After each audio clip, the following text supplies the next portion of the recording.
요새 제가 좀 아쉬운 게 그전과 같이 이렇게 교회 방문을 많이 못하는 게 너무나 아쉽습니다. 제가 이제 그러한 상황을 제가 이렇게 접하면서 이렇게 하나님 말씀을 또 전하러 다닐 수 있었다는 것이 저한테 정말 하나님의 큰 은혜였다는 것을 이제 다시 생각하게 이렇게 되더라고요. 코로나 시대를 맞이해서 내가 당연하게 여겼던 거, 지금 마스크 쓰고 계신 거 너무 힘들잖아요. 그렇죠? 저도 이제 강의하면서 마스크를 하루에 뭐 3시간, 많을 땐 6시간씩 이렇게 쓰고 있는데 정말 힘들더라고요. 그럼 한편으로 또 제가 다시 돌아본 건 뭐냐면은 제가 마스크를 안 쓰고 이렇게 편하게 강의할 수 있었던 것도 참 큰 은혜였었구나. 제가 삶에서 당연하게 여겼던 것이 당연한 게 하나도 없었구나. 이 숨쉬는 공기, 이 만나는 교제, 성도들하고 나가서 같이 또 뭐 야유회를 가고 또 하나님의 지으신 자연을 바라보는 거, 그 시간들, 그것이 당연한 것이 아니었고 하나님이 나한테 주신 축복이었구나.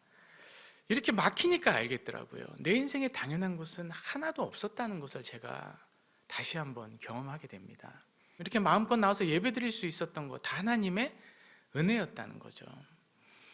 그러면서 제가 많이 생각했습니다. 야, 정말 하나님 나한테 많은 은혜를 베푸셨구나.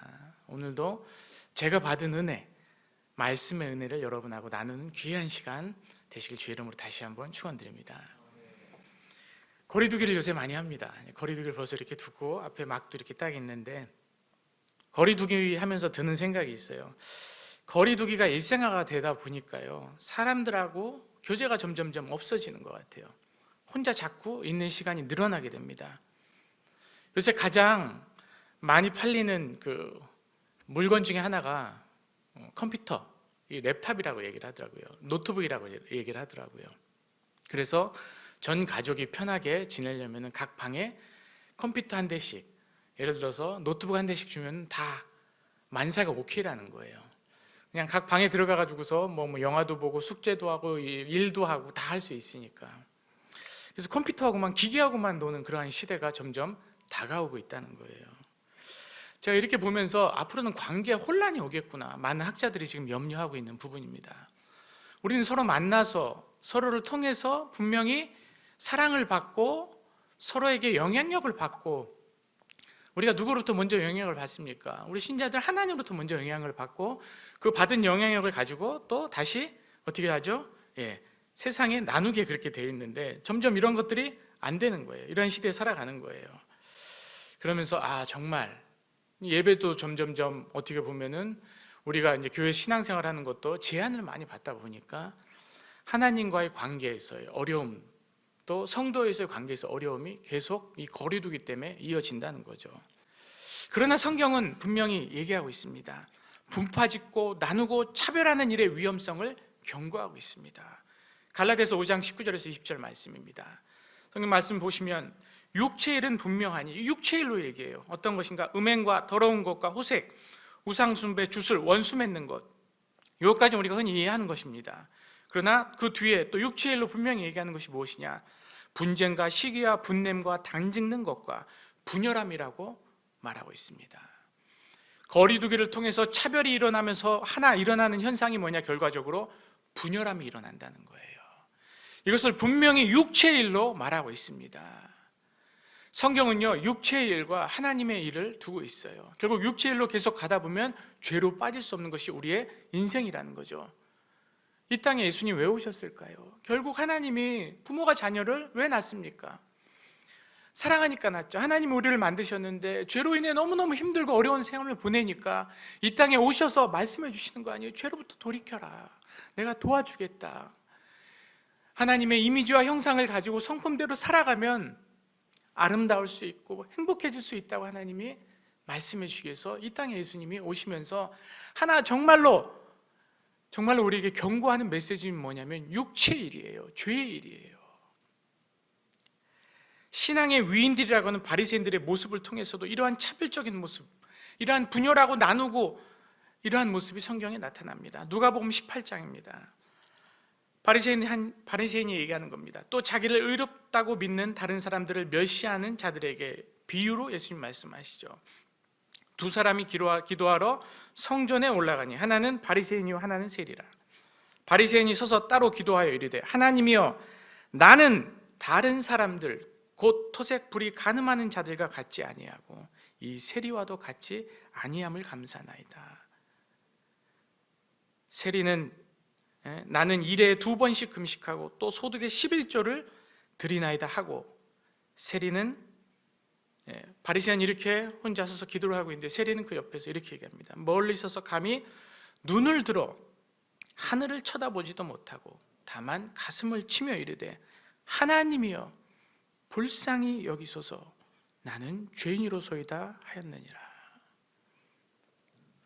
바리새인은 나누고 있어요.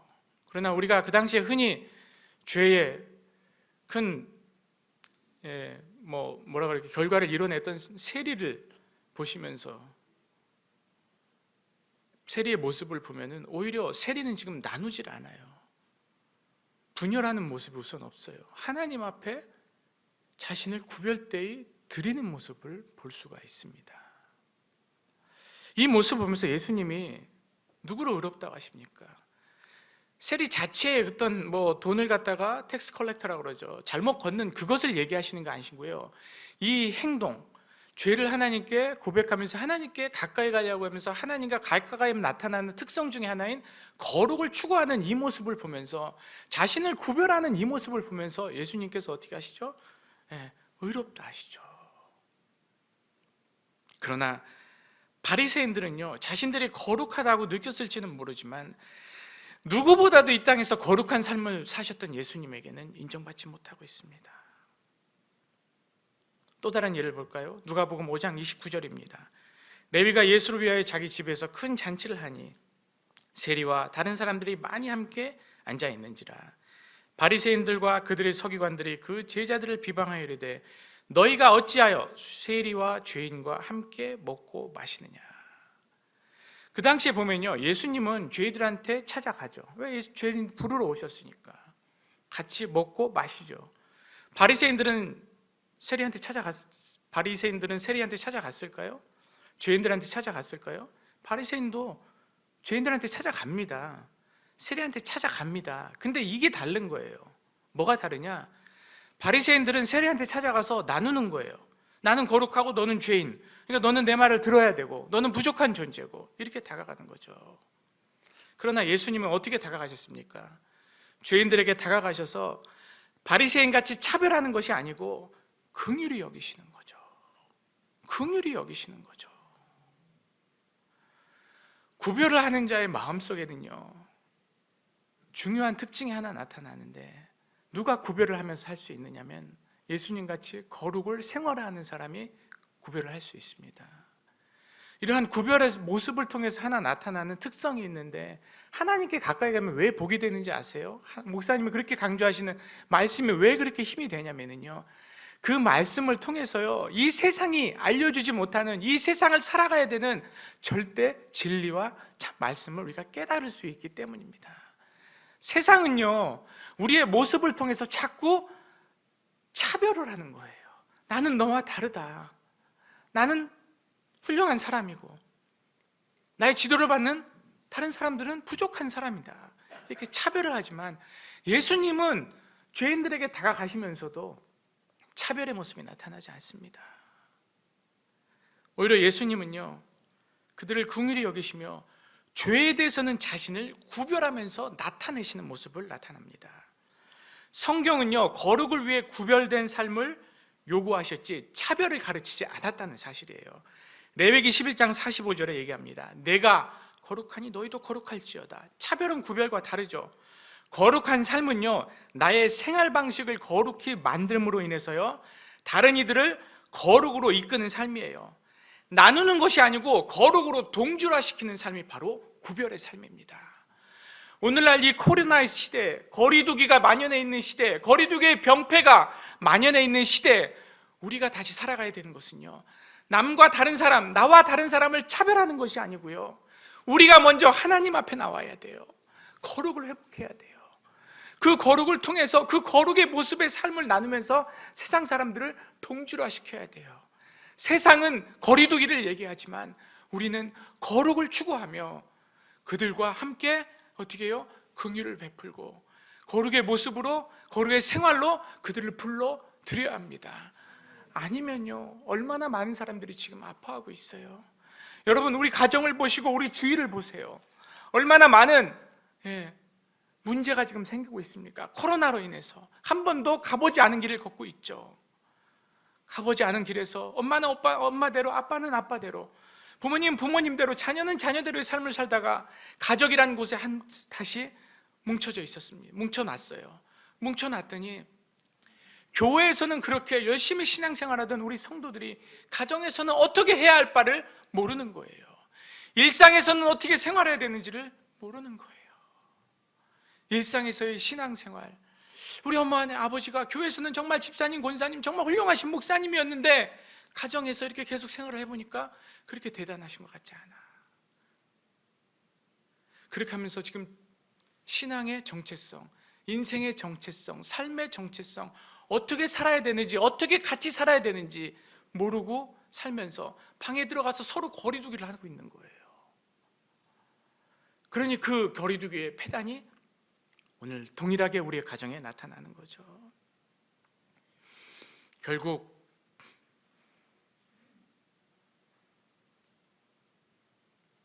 이러한 사회 현상을 보면서 예수님의 오늘 말씀이 우리에게 중요한 메시지를 준다고 생각합니다. 오늘 본문을 보면은요, 이러한 차별과 구별의 모습을 더 확실히 이해할 수가 있는 구절들을 예수님 말씀해 주고 계셔요. 오늘 본문을 보면 출애굽기 21장 23절에서 5절을 먼저 보시면요, 그러나 다른 해가 있으면, 구약에서 말씀을 예수님이 인용해서도 말씀하시는 겁니다. 이제 구약의 말씀이었어요. 오늘 본문의 마태복음 5장의 말씀은 구약의 말씀을 예수님이 오늘날 말씀으로 해석해 주시는 거예요. 구약엔 이런 말씀이 있습니다. 출애굽기 21장 23절에서 25절입니다. 그러나 다른 해가 있으면 갑되 생명은 생명으로, 눈은 눈으로, 이는 이로, 손은 손으로, 발은 발로, 상하게 한 것은 상함으로, 때린 것은 때림으로 갚을지니라.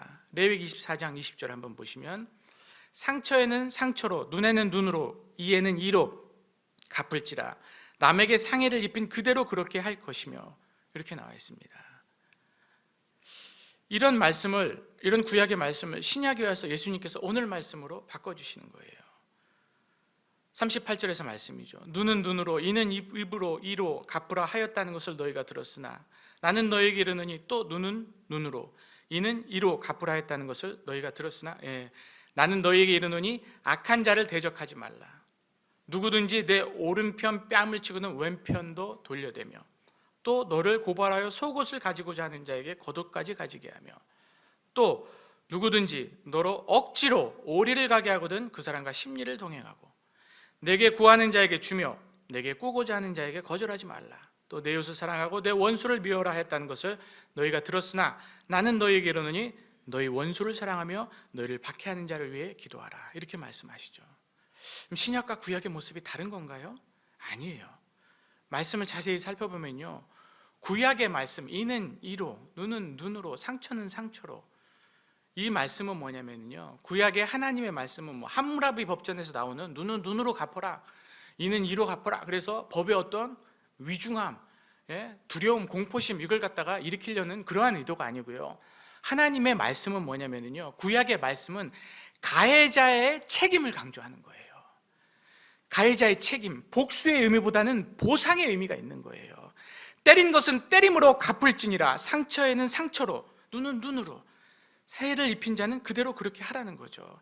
가해자의 책임의식, 왜 이것이 중요할까요? 왜 이것이 중요할까요? 오늘날 보면 알 수 있습니다. 결국요, 이 가해자의 책임의식이 없으면요, 결국 세상을 차별적으로 살아가는 결과를 일으킨다는 사실입니다. 세상은요, 인간은요, 죄성이 있기 때문에 속이려는 풍조가 강해요. 남들도 다 그러고 사는데 왜 나만 갖고 그래? 다 이렇게 얘기를 합니다. 요새 참 내로남불 여러분 많이 들어보시죠? 그거 보면서 우리가 격분하잖아요. 나는 괜찮아, 너는 안 돼. 이게 차별이에요. 그래서 그런지 구약에서는 분명히 얘기합니다. 책임자가, 책임 있는 사람이 책임의식, 가해자가 책임의식을 느껴라는 거예요. 그래야 세상이 그나마 살기가 좋아진다는 거예요. 일본 위안부 피해자들을 보면서요, 우리가 얼마나 분노를 일으킵니까? 예? 가해자가 목을 꼿꼿하게 세우고요, 위안부를 경멸하고 멸시하는 모습을 보면서 도대체 저 사람들은 어떤 사람들인가, 어떤 인간들이기에 양심이 있는 사람들의 태도가 바로 저런 모습으로 나타날 수 있을까? 그 모습을 안에 내재되어 있는 성품을 보면은요, 여러분 보면 나는 뭐 다 남들도 그러고 사는데 이게 뭐 그렇게 대수야 하는 그런 죄의 속성이 나타나 있습니다. 계속 이렇게 가면 어떻게 될까요? 여러분, 왜 구약에서요 가해자한테 책임의식을 갖다 분명히 가지라고 얘기를 하냐면요, 이 책임의식이 없이는요 어떤 일이 일어나는지 아세요? 똑같은 죄의 모습이 반복됩니다. 그래서요 무서울 정도로 구약에서는요 책임의식을 강조하는 거예요. 뿐만 아니고요, 이렇게 죄에서 계속 살고요 그 행동이 반복되면은요, 로마서 1장 28절에 32절에 나와 있지만 자신이 옳다고 주장하다가요 믿어버려요. 그러면서 그냥 죄는 죄로 여기지도 않아요. 습관이 돼버리는 거예요. 죄의 성질을 나타내는 로마서 1장 28절에 32절, 우리가 너무나 잘 아는 악독, 살인, 시기, 미움, 질투, 무자비, 이런 것들이 죄라는 거, 이런 일들을 행하면 죄라는 것을 하나님의 정하심을 성경에서는 분명히 인간이 양심이 있기 때문에 안다는 거예요. 그러나 더 무서운 것은 이런 것들을 반복적으로 하게 되면 어떤 일이 일어나느냐, 자기들만 행할 뿐 아니라 또 그 일을 행하는 자를 옳다 하느니라. 왜냐하면 이게 죄로 딱 여겨지면은요, 나만 죄인이면 안 되니까 다 같이 그냥 죄에 파고들게 끌어들이는 거예요. 이게 죄의 습성이에요. 물귀신 작전이죠. 여러분, 결국 세상이 이렇게 지금 되고 있다는 거 여러분 못 느끼세요? 왜 세상이 이렇게 점점 변하고 있을까요? 구약에서 얘기하는 책임자, 가해자가 책임의식이 상실했기 때문에 이렇게 되는 겁니다. 결국 이렇게 하면요, 내로남불로 그런 사회로 변하게 돼요. 나는 괜찮아, 너는 안 돼. 이렇게 자꾸 차별받다가 어떻게 됩니까? 폭파하게 되죠. 폭파하는 사회가 나타나죠. 오늘날 2030이 왜 분노하는지 아세요? 바로 어른들의 이런 모습 때문에, 이전 세대의 이런 모습 때문에 분노하는 겁니다. 가해자가 책임의식을 느끼지 않는 사회, 결국은 모두가 피해자가 되는 그러한, 죄가 만연하는 그러한 사회가 된다는 사실인 겁니다. 주차를 엉망으로 해놓고, 제가 설교 강단에서 이런 말 해도 되는지 모르지만 배째라는 거죠. 그냥 뭐 2칸이든 3칸이든 그냥 주차장 앞문을 딱 막아버리고, 그 일로 인해 가지고 일어날 수많은 결과들에 대해서는 가해자는 책임의식을 전혀 못 느끼기 때문에 그렇게 하는 겁니다. 성경은 분명히 얘기하고 있어요. 시간이 갈수록 죄가 점점 만연해질 것이다. 만연해지면서 하나 나타나는 특성이 뭐냐면 이 책임의식이 사라질 겁니다. 가해자가 아주 손쉽게 그냥 아무 죄의식 없이 죄를 지을 거예요. 술을 먹고 사람을 치고 운전을 잘못해가지고 사람을 상하게 입혔으면 어떻게 되죠? 배째라고 하면 됩니까? 왜 이런 일이 일어날까? 인간은 자기의 죄를 못 봐요. 인간은 자신의 죄를 절대 볼 수가 없습니다. 누구 앞에서만 그 죄가 보일까요? 하나님 앞에서만 죄가 보여요. 왜 교회가 이 땅에 희망일 수밖에 없냐면요, 그 죄라는 것이 하나님 앞에서만, 거룩하신 하나님 앞에서만 내 스스로를 거울같이 조명을 할 수 있다는 거예요. 우리 믿는 사람도 마찬가지입니다. 이 예배의 자리가 없다면 똑같아요. 여러분 화날 때 한번 보세요. 부부싸움하고, 물론 우리 세종 선화목자교회는 그런 일이 없으시겠지만 부부싸움을 하고요, 부부싸움 할 때 잠깐 스탑하고 한번 거울 먼저 한번 보세요. 전 꼭 한 번씩 보라고 옛날에 제가 이제 교회에서 이렇게 가르쳤습니다. 제가 목회할 때 눈에 살기가 가득하죠. 인간은 인간의 죄를 못 봅니다. 그래서 예수님께서 주님 앞에서 회개하라는 거죠. 주님 앞에 나오라는 거예요. 왜? 이때 그 죄가 보이고, 예수님 너 이거 죄야, 너 이것 때문에 관계 다 망치잖아, 이것 때문에 우리 가족이 힘들어지잖아, 너의 가족이 힘들어지잖아 할 때 성령이 내재하시는 분이면, 맞습니다 주님, 이거 죄 맞습니다 주님, 제가 이거 고칠게요 주님, 도와주세요.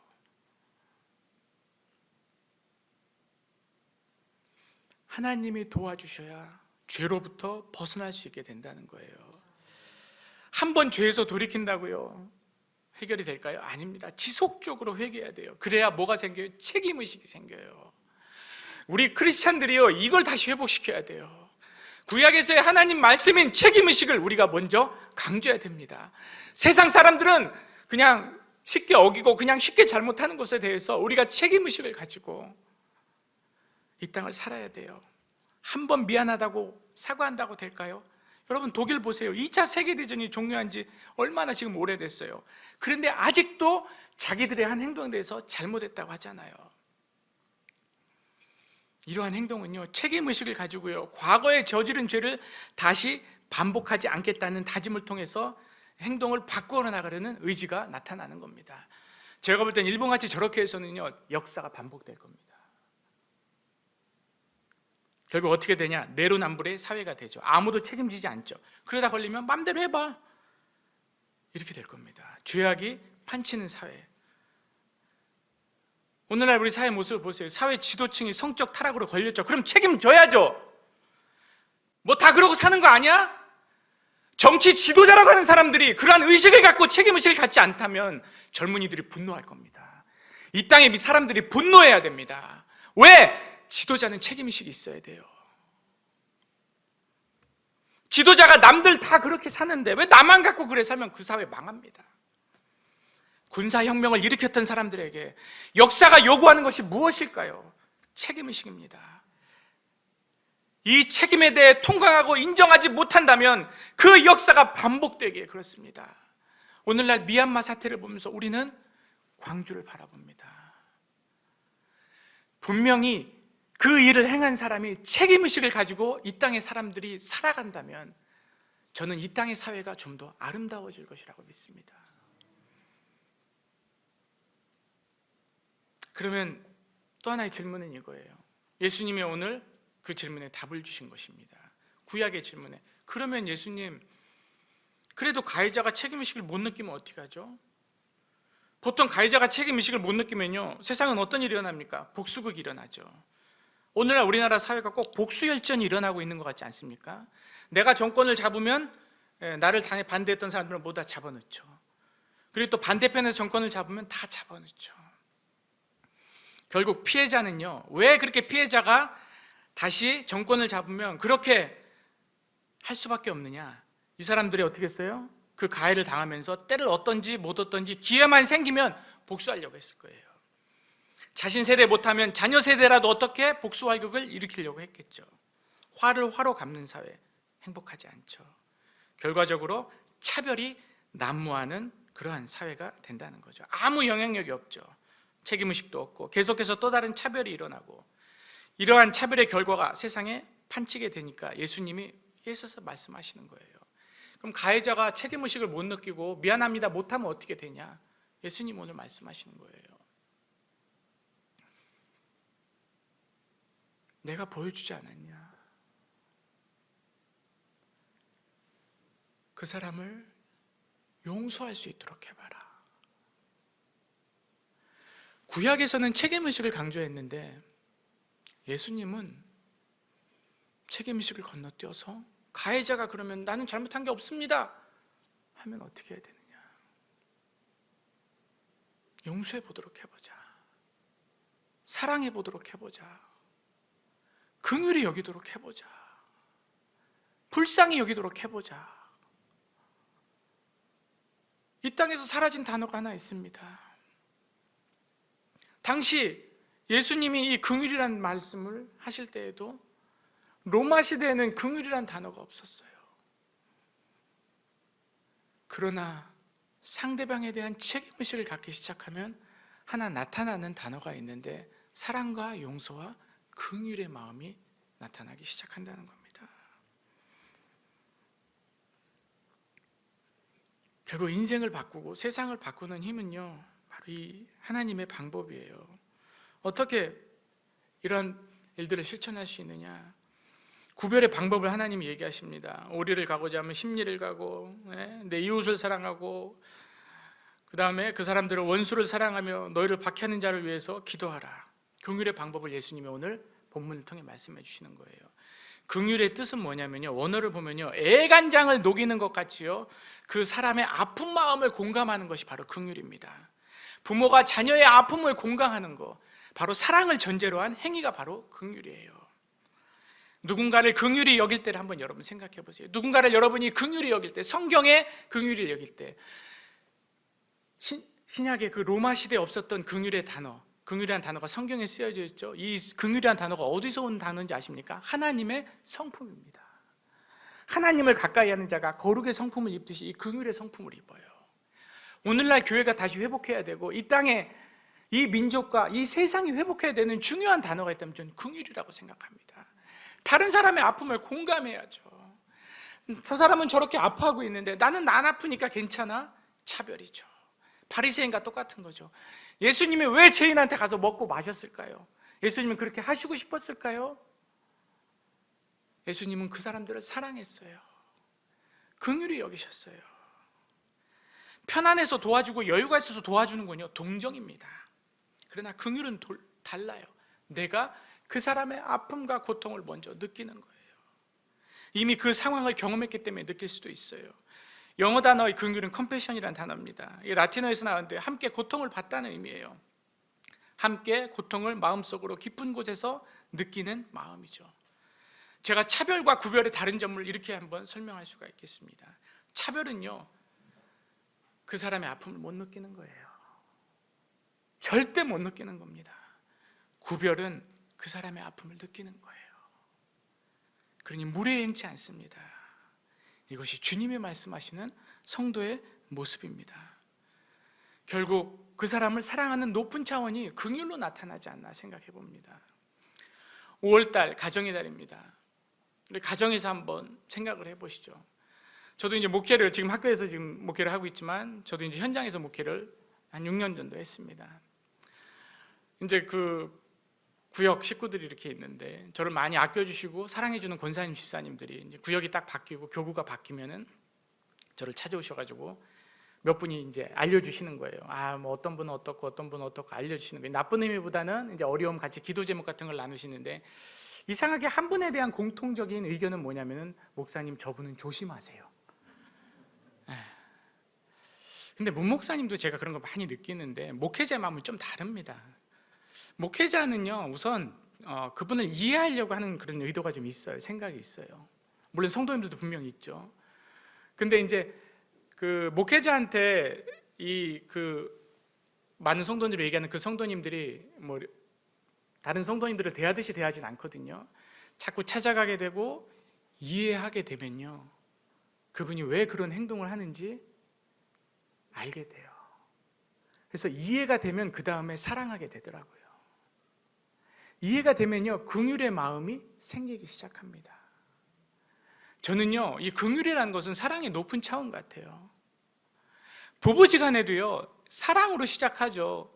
우리가 크리스찬들도 그렇고 이 세상 사람들도 그렇고 사랑으로 시작하죠. 근데 사랑이 지속되기 위해서 뭐가 필요한지 아세요? 긍휼입니다. 내 남편이, 내 부인이, 내 배우자가 맨날 사랑스럽기만 하세요? 맨날 가슴 떨리기만 하세요? 그렇지는 않으실 거 아니에요. 그렇죠? 살아보시니까. 그러나 그 사람이 지금 나한테 잘못된 행동을 하더라도 나를 위해서 희생한 희생, 나를 사랑한 기억을 기억하고 있다면 긍휼의 마음을 베푸세요. 이 사람이 뭔가 화가 났구나. 나중엔 그냥 이런 마음이 아닌 걸 나한테 얘기해 주겠지 하고 차라리 긍휼의 마음을 가지세요. 그게 바로 구별의 마음입니다. 그게 바로 예수님의 마음입니다. 하나님의 마음입니다. 차라리 긍휼한 마음을 가지세요. 사랑으로 시작했지만 사랑이 오래가지 못하고 이혼하는 부부들의 관계를 살펴보면요 긍휼함이 나타나질 않아요. 왜냐하면 사랑도요 부모 자식 사랑에서는 계산이 없지만 부부지간의 사랑에서는 계산이 있거든요. 그런데 이 계산을 뛰어넘을 수 있는 하나님의 방법은 긍휼함이었어요. 불쌍히 여기는 거죠. 내 남편이 저렇게 행동할 수밖에 없는 그 상황을 내가 불쌍히 여기면 사랑하게 돼요. 이해하게 돼요. 그 가정에 화목이 일어날 줄로 믿습니다. 그 가정에 회복이 일어날 줄 믿습니다.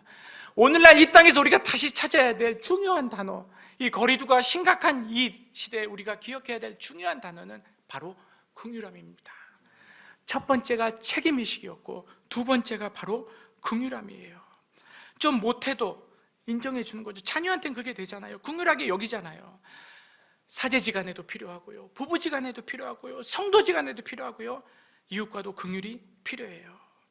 이때 우리가 오리를 가져가면 십리를 가질 수 있고요, 오른뺨을 대면 왼뺨을 여러분이 댈 수가 있는 겁니다. 놀라운 사실은 오늘 마지막 이 구절을 하고 제가 마치겠습니다.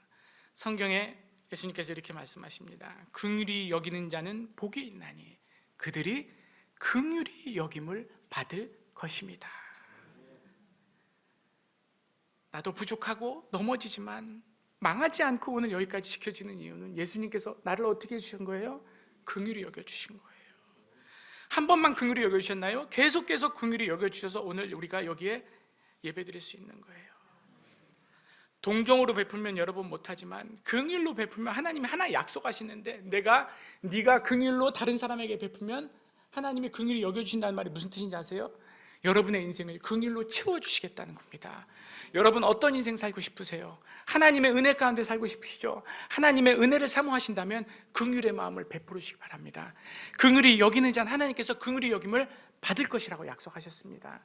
여러분이 베푸는 긍휼이 없어지는 것이 아니고 하나님이 더 큰 은혜로, 더 큰 긍휼로 채우실 줄로 믿습니다.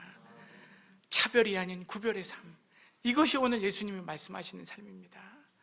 내가 다른 사람과 차별대에 있어서 이 땅을 살아가는 것이 아니고 예수님과 같이 구별함으로, 긍휼함으로 살아가심을 통하여서 하나님의 약속의 말씀을 여러분의 가정에서, 삶의 현장에서 이루시는 세종 선한 목자 교회 성도님들 되시길 주의 이름으로 축원합니다.